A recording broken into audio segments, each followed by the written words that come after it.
සිංහල රචනා කතික මාතෘකාව පරිසර සංරක්ෂණය හා තිරසාර සංවර්ධනය. රචනා සැකිල්ල. පරිසර සංරක්ෂණය හා තිරසාර සංවර්ධනය. අපට පෘථුවිය උරුම වූයේ අපගේ මුතුන් මිත්තන්ගෙන් නොව අනාගත පරපුරෙන් ණයට ගත් සම්පතක් ලෙසය. යන ජනප්‍රිය පාරිසරික කියමන අපගේ පාරිසරික වගකීම මැනවින් සිහිපත් කරයි. මිනිසාගේ අවිධිමත් සංවර්ධනය හා සම්පත් අධික පරිභෝජනයේ හේතුවෙන් අද පෘථුවිය දැඩි පාරිසරික අර්බුදයකට මුහුණ දෙමින් සිටී. එබැවින් පරිසර සංරක්ෂණය හා තිරසාර සංවර්ධනය අනාගත මානව පැවැත්ම සඳහා අත්‍යවශ්‍ය කරුණු බවට පත්ව ඇත.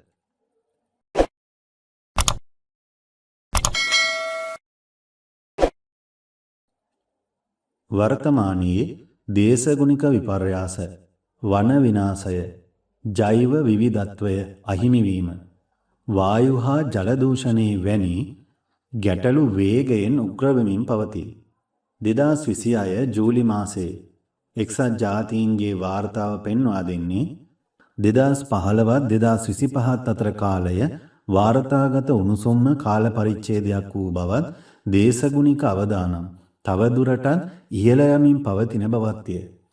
එමෙන්ම 2026 වර්ෂයේ නව එල්නිනෝ තත්ත්වයක් ආරම්භ වී ඇති බවද වාර්තාව සඳහන් කරයි.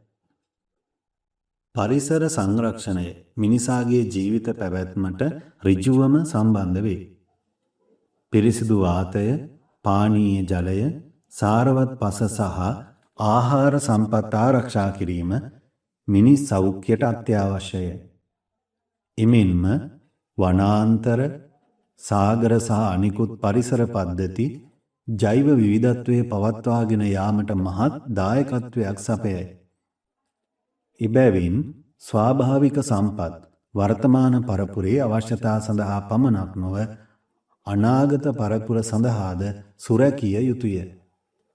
එහෙත් පරිසරය ආරක්ෂා කිරීම පමණක් ප්‍රමාණවත් නොවේ.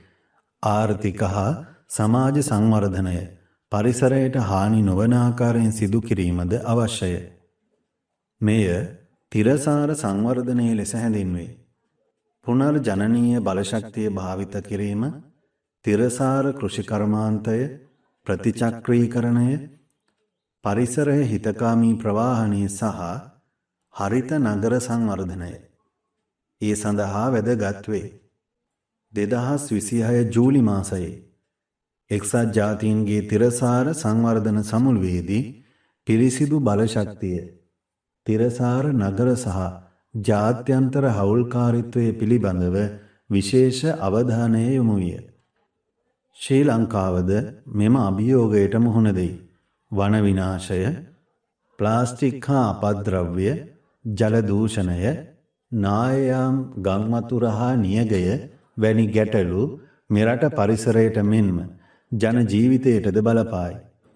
එබැවින් දැඩි පරිසර නීති ක්‍රියාත්මක කිරීම, පරිසර අධ්‍යාපනය ශක්තිමත් කිරීම, පුනර්ජනනීය බලශක්තිය ප්‍රවර්ධනය කිරීම සහ ජනතාවගේ සහභාගීත්වය වැඩි කිරීම අත්‍යවශ්‍යයි. ආසියා පැසිෆික් කලාපයේ රටවල් 2026 ජූලි මාසයේදී දේශගුණික විපර්යාස, ජෛව විවිධත්ව හානිය හා දූෂණය එකට විසඳීමට නව කලාපීය වැඩපිළිවෙලකට එකඟ වී ඇත.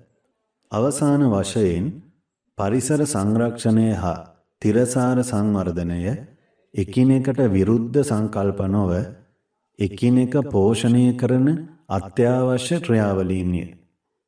අද අප ගන්නා සෑම තීරණයක්ම හෙට පරපුරේ ජීවිතයට බලපානු ඇත. එබැවින් පරිසරය සුරකිමින් ආර්ථික හා සමාජ සංවර්ධනය සාක්ෂාත් කර ගැනීම අපගේ යුතුකමයි. තිරසාර ලෝකයක් ගොඩනැගීම යනු අනාගත පරපුරට ජීවත් වීමට සුදුසු පෘථුවියක් උරුම කර දීමයි. ලකුණු ලබා ගැනීම සඳහා විශේෂ උපදෙස්.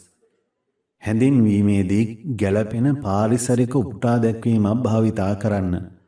2025-2026 වර්තමාන පාරිසරික උදාහරණ අවම වශයෙන් දෙකක් සඳහන් කරන්න.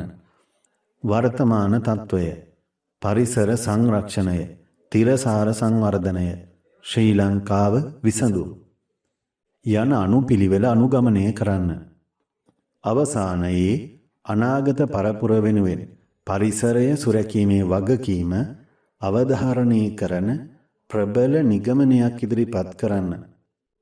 මෙම සැකිල්ල පරිසරය හා සංවර්ධනය සම්බන්ධ රචනා සඳහා දේශගුණික විපර්යාස, පරිසර සංරක්ෂණය, තිරසාර සංවර්ධනය, ගෝලීය උණුසුම, ස්වාභාවික ආපදා වැනි රචනා හා කතික මාතෘකා සඳහා සුළු වෙනස්කම් සමග භාවිතා කළ හැකිය.